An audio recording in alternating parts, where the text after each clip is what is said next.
Effectiveness of Native American protests throughout U.S. history. First up, the Trail of Broken Treaties protest.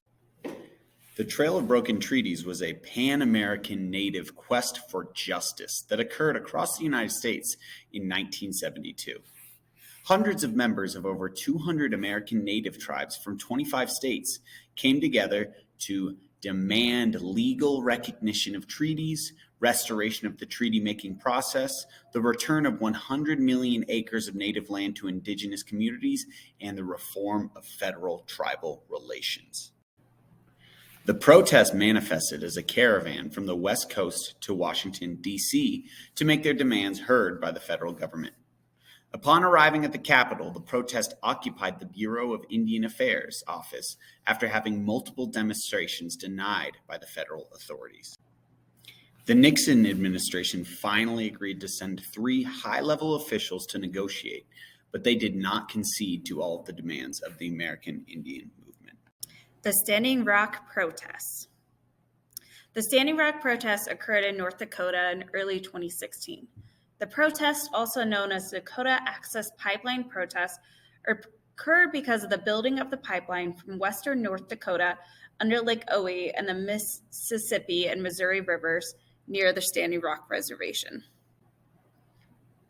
The Standing Rock tribe believed it would be a threat to their water supply as well as sacred and historical sites.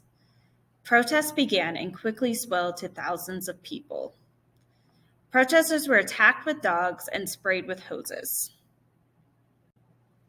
The pipeline was completed in 2017 in spite of protests. The pipeline was shut down briefly in 2020, but is still in operation today. Similarities and differences. In both protests, the protesters were not confined to just one native tribe, but were a coalition of numerous different native groups and non-natives protesting to make their voices heard. The protests were different in that the Trail of Broken Treaties protest aimed to right the centuries of mistreatment that American natives had experienced at the hands of the U.S. government. The Standing Rock protests, on the other hand, were challenging a contemporary invasion of their water supply. How effective were these protests? Despite the Herculean efforts of both protests, neither was entirely effective at achieving their goals. The Trail of Broken Treaties protest did result in the federal government meeting with and hearing the demands of AIM and a small monetary payment to the movement, but their demands were ultimately ignored. The Standing Rock protests raised immense awareness about the continued plight of American natives at the hands of the government, but the pipeline they protested against remains in operation to this day.